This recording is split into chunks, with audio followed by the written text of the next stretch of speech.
Hey, Kartik here. Let's learn how to properly read a nutrition label. First off, we should start with the serving size. So at the top, the serving sizes account to the amount of food that they have the nutritional contents for. So the serving sizes are determined by the FDA, and then also in the serving sizes, you can see how many servings of those are in a bag or a package or whatever it is. So next, let's look at the big, bold, what everyone talks about, calories. It's the biggest number up at the top, and it's the amount of calories that's in your food. So what are calories? Calories are the amount of energy you get from your food, and you need, according to the FDA, 2,000 calories for the average person in America. The next section is normally total fat. So total fat is a measurement of how much fat there is within the food. It's usually a mix of all the different types of fats, unsaturated, saturated, trans fat. You have the polyunsaturated, monounsaturated that are all usually combined within that total fat label. And a very easy way to identify how much fat something has and if it's really good, if it's too much or if it's too little, is just look at the percents. This is what I do too.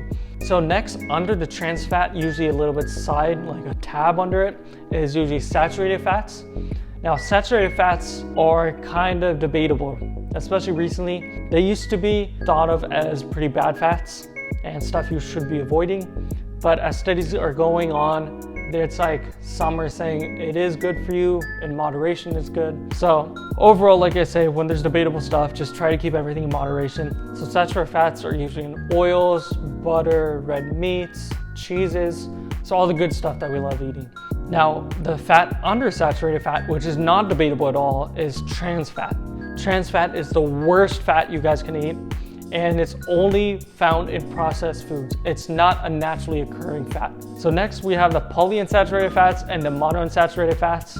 These are the healthiest fats that you can consume, and you do need these within yourself. So these can raise your HDL and lower your LDLs, which are your cholesterol levels, and HDL is the good cholesterol, LDL is the bad.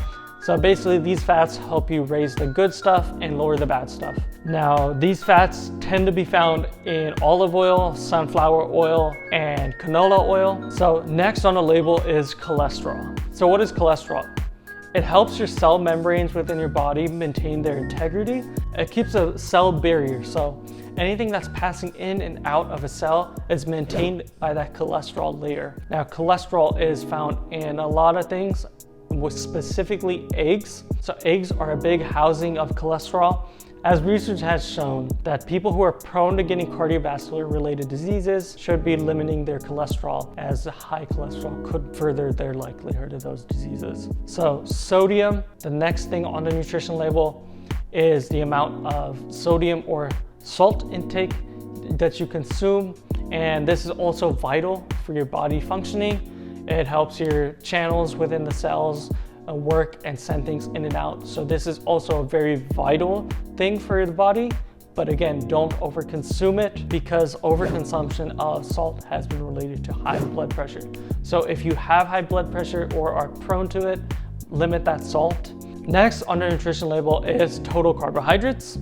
And carbohydrates are basically the building blocks for energy in your body. They are broken down into sugars, which provide glucose, which provide all the functioning of your cells, and this is how your body functions. Next on the list, we have dietary fiber. So dietary fiber is just showing how much fiber is within that product, and usually fiber has no problem if you're eating a lot of fiber. It just means your body is able to work better in terms of its digestive system, everything's moving through it. So total sugars is next after dietary fibers on the nutrition label, and those show the amount of sugar that's in your product that you're eating. Now, there's two subcategories to total sugars.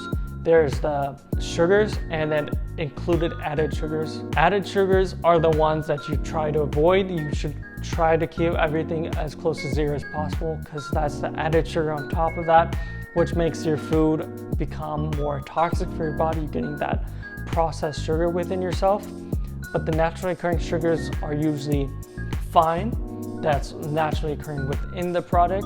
Next, after sugars, we get to what my favorite is the protein.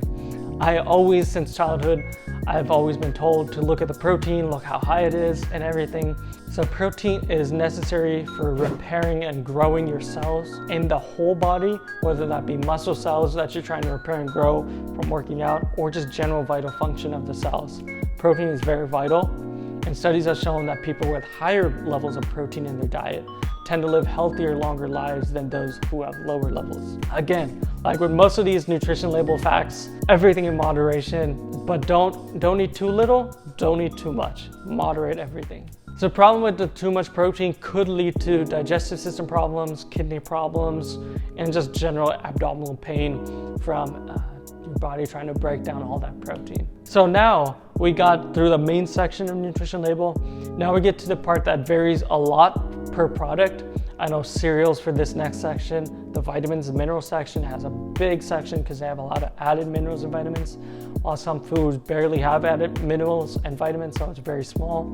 But here you can have vitamin A, B, C, all those, irons, folate, etc. There's so many different things that go on beyond this line. So even though they vary a lot, usually all these minerals and vitamins are pretty good for you. So if you have a lot of these within your product or food that you're eating, it's gonna be good for you because your body needs those minerals and vitamins anyways. So after that, then we have the ingredients section. The ingredients section is pretty important. The ingredients at the top of the ingredient list are the ones that are most put in, and the ones at the bottom of the ingredient list are the ones that are least put in. So if you're having something that's processed and you're looking at the ingredient label, try to have the processed ingredients like sugar, additives, and all that stuff at the bottom of the list, because that means they're the least amount added of that versus at the top. For example, if sugar is at the top of that ingredient list, that means that there's a lot of sugar added in. That was one of the main ingredients that they used to make that product. But if sugar is at the bottom of the ingredient list, that means it wasn't a main key resource in making that product or food. And there you go. That's the basics on how to read a nutrition label. Hope you guys learned something, and thank you. Take care.